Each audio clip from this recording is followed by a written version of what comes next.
Hill. Welcome to Butterfly Hill.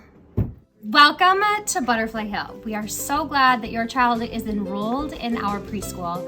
It really is the most magical place on earth. It's better than Disney World, I'll tell you that. We have lots of things that parents need to know, so we thought we'd put together a little video to entertain you so you can get all of the information to make the school year the most successful start ever. Cut. To make the school year the most successful, to make the start of the school year successful for your family. To make the school year the most successful start for your child, we hope you continue to watch. You will see a lot of funny things the teachers have added in for your enjoyment throughout the video. The main thing I want to refer you to is the parent handbook. You were all given a hard copy of the parent handbook, and you can also find the parent handbook on our website. This outlines everything you need to know, but we're putting it in video form too because some people don't like to read the handbooks. So enjoy. What the heck was I talking about again? School adjustment can be tricky for preschoolers, especially if they've never been to a different program outside from home before with their primary caregiver.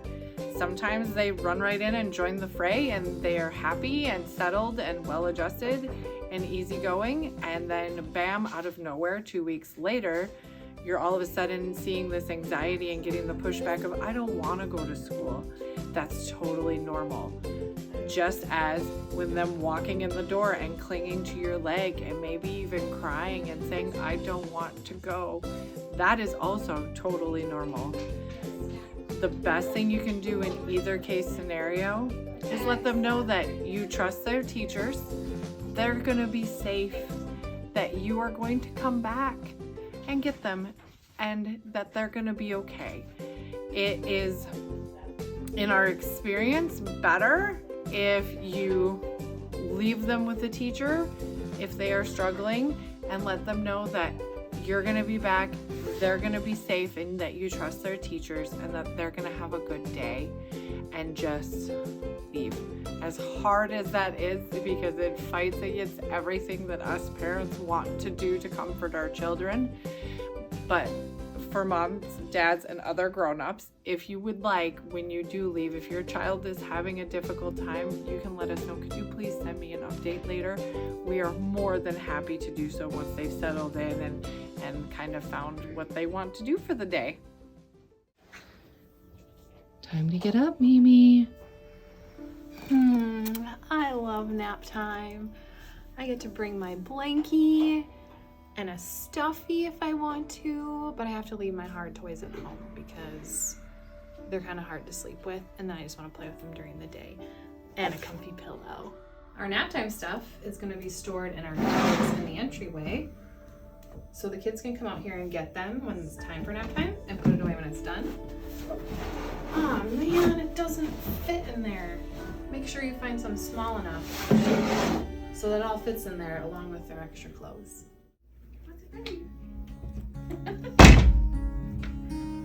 I wasn't ready. Come on in. Welcome to Butterfly Hill.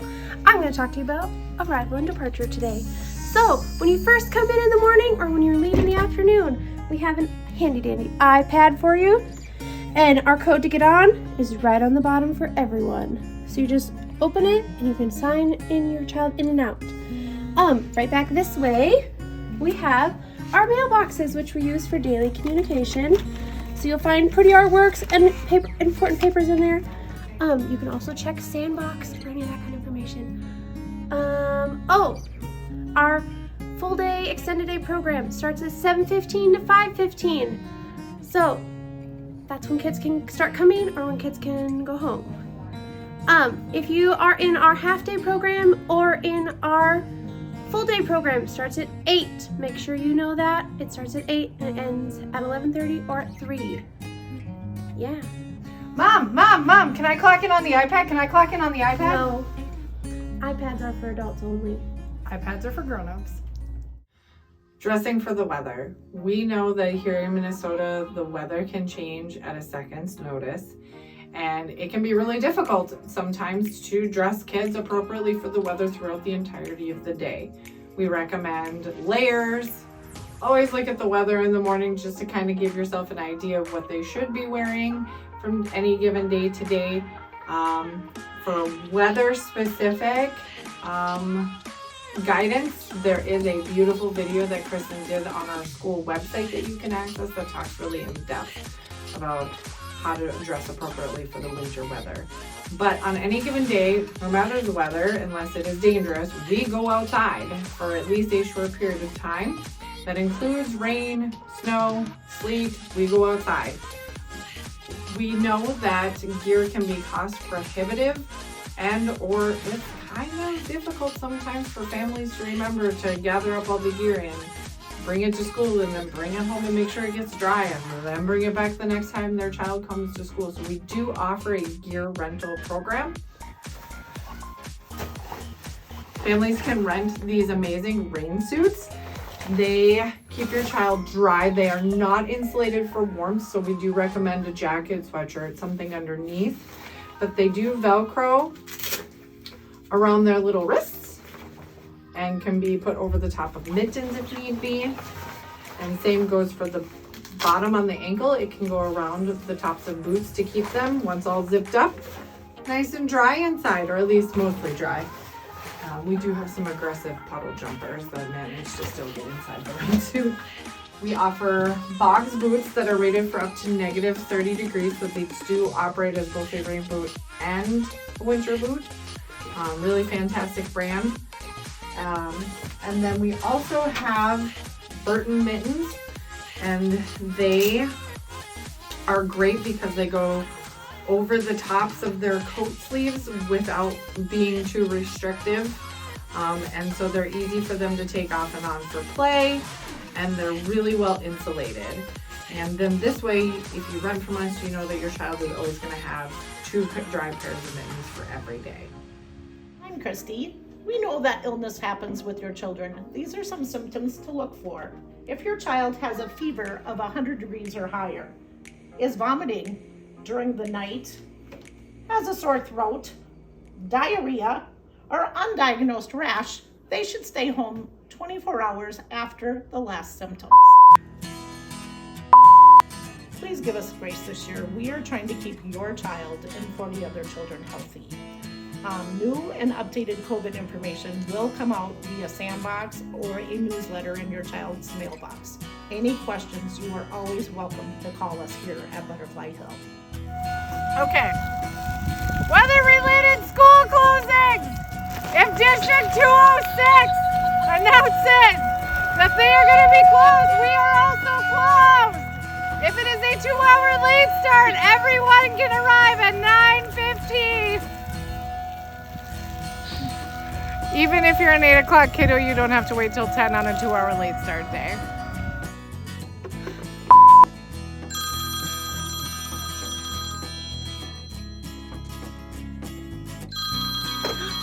Butterfly Hill, this is Nicole. Here at Butterfly Hill, communication is super important to us. Phone is not the only way that you can contact us. We have email, Sandbox, phone, and in person, and we do conferences with parents 2 times a year. So if there's something you need to address with us, please let us know. If your child is going to be gone for any reason, please let us know. It helps for planning and the day-to-day. Also, if your child will be sick, please let us know that they're not going to be here. It's just so windy to do it outside. Hi everybody, Yaya here. I run the forest school program at Butterfly Hill Nature Preschool. I will be taking the forest schoolers out Monday through Friday on a daily rotation. We always leave by 8:30 in the morning. We go to the local Douglas County parks. Sometimes we include Carlos State Park in that. We hike, we explore, we look at nature around us, we play, and there is nothing more magical to me than getting kids outside and connected with nature. They will ride on the big white bus, which is sometimes a little bit intimidating and sometimes very exciting, maybe a little bit of both, but we have been doing this for a very long time. and we're pretty good at getting the kiddos all to be okay with riding on the bus and going off on great, big, wonderful adventures. We go out no matter what the weather. If it's raining, we wear rain suits. Unless the driving is dangerous or the degrees go below -5 on the real feel, we go out, and it might be for a shorter period of time, but we do go out in nature every day. Yeah, and I can't wait to take your kiddos out and show them the magic that is the forest. When they come, redo it. Extra clothes. Make sure you send your kiddos with a full set of extra clothes. They will get dirty and messy and wet and have accidents, and they will probably need to change many times. Some kids don't. And then we will make sure that we send the dirty ones home, and you can restock the bag.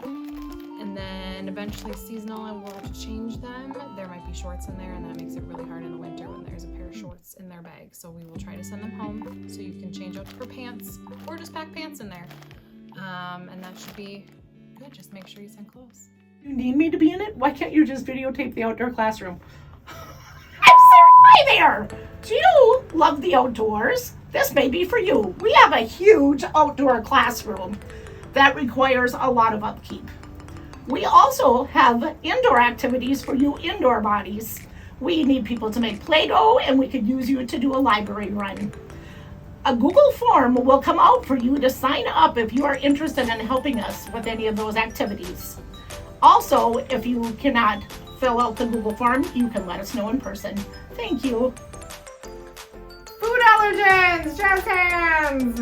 Of the top 8 food allergens, I have 3, 2 of which cause anaphylaxis. The most dangerous one for me personally is tree nut allergens. So your cashews are terrible for me. Please don't bring cashews. Pecans, walnuts, pistachios, hazelnuts. Also included in those are nut butters, cashew butter. Nutella has hazelnuts in it, all of which will cause a severe respiratory anaphylactic reaction, which means that I get to ride in the ambulance and go to the ER. And nobody wants that. It's terrifying for the kids. It's definitely not fun for me. And then it's hard on the rest of the staff because I'm gone. So please keep tree nuts at home. They're delightful, just not for me. I'm also allergic to shellfish. So that's gonna be your shrimp, your lobster, your crabs, things like that. I know that some kiddos really enjoy crab dip or sushi, which mock crab so far has been okay, but actual real crab, please save that for at home. So peanuts, I often get asked about. Peanuts are actually a legume and they grow under the ground. Those are fine for me. As of right now, we do not have a peanut allergy in the school at this moment. So peanut butter, as far as I know, is still 100% okay. Almonds are on the line. They are technically a tree nut, but also a stone fruit, so more closely related to peaches and nectarines. I can be around them. As of right now, I just cannot consume them. Some tricky places that these nuts have snuck in is Cliff Bars. Some of them include a nice, lovely filling with cashew butter. I've had a reaction to one of those. A homemade family Christmas time trail mix that had cashews in it. And just be hyper aware of granola bars, especially Luna, Kind. Most of the big organic brands that have a lot of nuts in them are gonna be tricky. There is a really popular brand for snacks called Made Good. They are actually free of all of the top 8 allergens, so those are perfect for not just here, but anywhere that somebody might have an allergen exposure. Yeah, so please just be mindful when you're packing your kiddos' lunches and bringing snack for the class that you're reading the label. Labels are really good about putting the top allergens on there. We'll say, contains milk, soy, what have you. So yeah, just please, for the sake of everyone, read the label. Thank you. I just totally screwed that up. If your child is a full-time student, they will be asked to bring more than one snack. but they can bring them both the same week that they're scheduled. The first few months, we're gonna try and send out reminders so you know which week you're meant to bring a snack. Let's start recording. I have a headache from scaring you. I have a headache from screaming. I know. Okay. Thanks for doing my baboon face. You're welcome. Okay. You guys have to be quiet over there. We are doing some very serious things over here.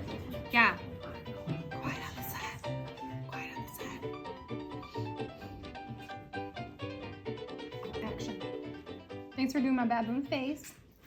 Oh, I don't really like mine.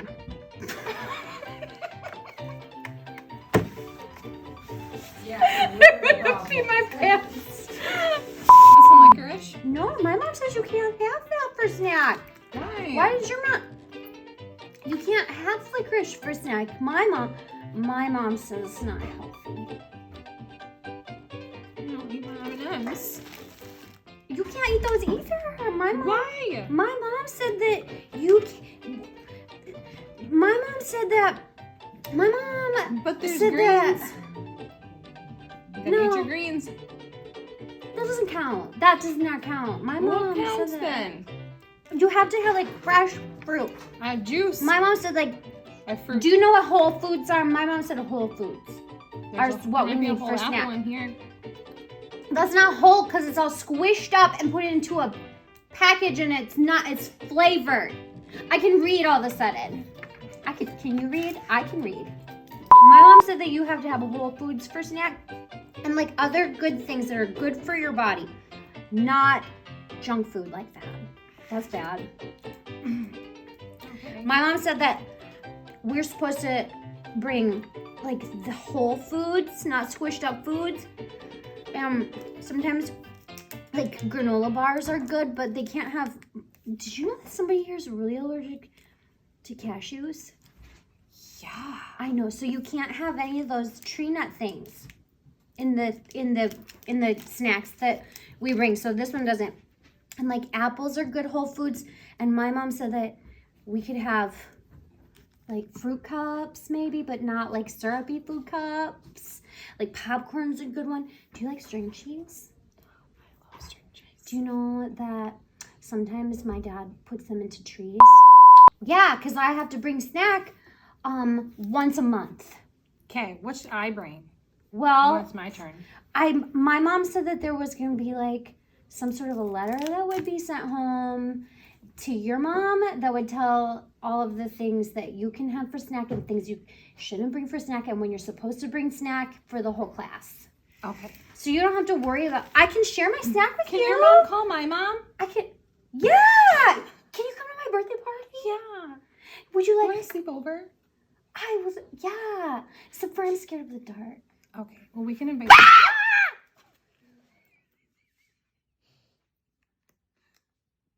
Would you like some?